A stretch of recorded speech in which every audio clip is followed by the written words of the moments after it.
Are you born with a predetermined purpose?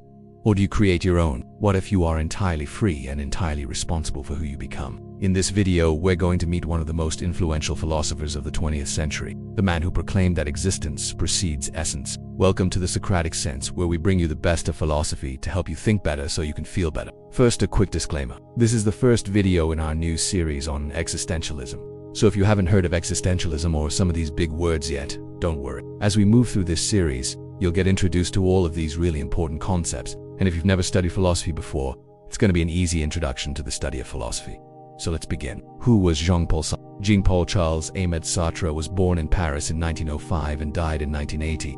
He was one of the leading figures in existentialism, a philosophical movement whose time was during the mid-19th century through the mid-20th century. He was a prolific writer. His work included novels like Nausea, Being, and Nothingness, The Flies, a retelling of the classic Greek tragedy about King Agamemnon and his wife, and plays like No Exit. He was also very politically active, though many people disagree with his political views. He was awarded the Nobel Prize in Literature in 1964, which he refused. But more on that later. Sartre and existentialism were products of their time. After the devastation of both world wars, people started to question things. What went wrong? Why did such horrible things happen? Where was God in all of that? Is there any meaning to life at all? People wanted answers to questions like these. That's why existentialism became such a prominent philosophy during this time period. Some of the key features of existentialism include an emphasis on the individual and their experience, freedom, responsibility, authenticity, and the search for meaning in a seemingly meaningless world. Now, throughout history, there have been lots of different types of but the existentialism that is most often studied in philosophy classes is French existentialism. Some of the key figures of French existentialism include Jean-Paul Sartre, Albert Camus, Simone de Beauvoir, and Maurice Merleau-Ponty.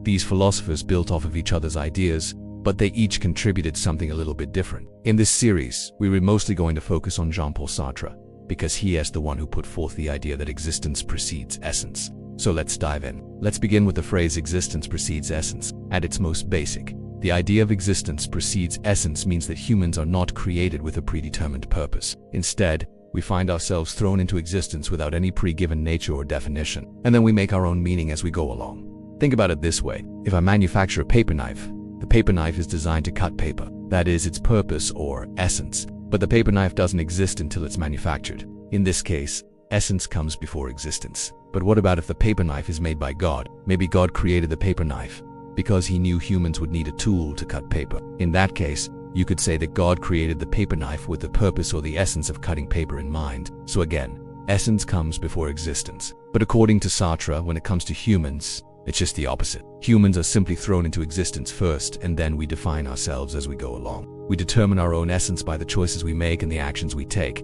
Before we exist, we have no essence. According to Sartre, it's only after we have come into existence that we start to ask questions like, who am I? What should I do with my life? What is the meaning of life? And we answer these questions as we go along. We create our own answers, our own essence. This is what Sartre meant when he said that existence precedes essence. This idea is revolutionary because it turned the traditional view of human nature on its head. For centuries, most philosophers and theologians believed that humans were created with a purpose or essence, and that purpose was given to us by God. But Sartre said that we are simply thrown into existence without a purpose, and it's up to us to make our own. Now, before we move on, it's important to note that Sartre wasn't the first to suggest that existence precedes essence. There were others who had considered this idea before him, like David Hume and John Stuart Mill. But what set Sartre apart was his development of the idea and the radical conclusions he drew from it. Let's talk about some of those conclusions. First, freedom. If existence precedes essence, then it means that we are absolutely free. We are free to make our own choices and to define our own nature. Of course, we're not free to do anything. We can't walk through walls, for example, but in terms of what we can do, we are radically free. We are free to decide what kind of person we want to be, what we want to accomplish, what we want to contribute to the world. We are free to create our own essence. As Sartre said, man is condemned to be free. We are condemned to be free because we re-thrown into existence without any pre-given essence or divine plan. And once we realize just how free we are, we can never stop being free. Second, responsibility. If we are radically free, then we are also radically responsible.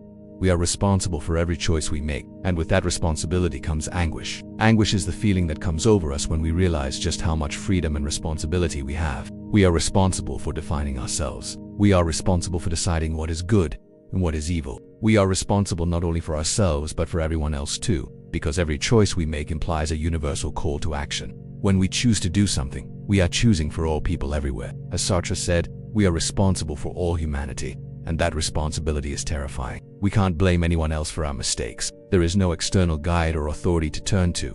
We can only look to ourselves. And when we see nothing but our own freedom, we feel nothing but anguish. There are three other emotions that result from our freedom. Those are forlornness or abandonment, despair, and inauthenticity. Third, despair. When we realize that we are utterly free and responsible, we also realize that we can't rely on anything outside of ourselves. We can't rely on other people to save us. We can't rely on luck or circumstance. We can only rely on what is within our power. We must accept the limits of our own control. And when we do, we arrive at despair. Fourth, forlornness or abandonment. Another emotion that results from our freedom is forlornness or abandonment. This is the feeling of being alone in the universe, without God or objective moral values to guide us. We are abandoned to ourselves. Fifth, inauthenticity. Finally, our freedom leads to a fifth emotion. This is the act of deceiving ourselves to avoid the anguish, responsibility, despair, and forlornness that comes with our freedom. It is the act of pretending we are not free or that we are determined by external factors like our roles, our past, or our circumstances. For example, consider the waiter who is so good at being a waiter that he forgets that he is actually a person, or someone who says, "I had no choice." When they say this, they're refusing to acknowledge their freedom. They're refusing to accept the responsibility for the choice they had to make. In their mind, there was just no choice to be made. They were simply determined by external factors. For Sartre,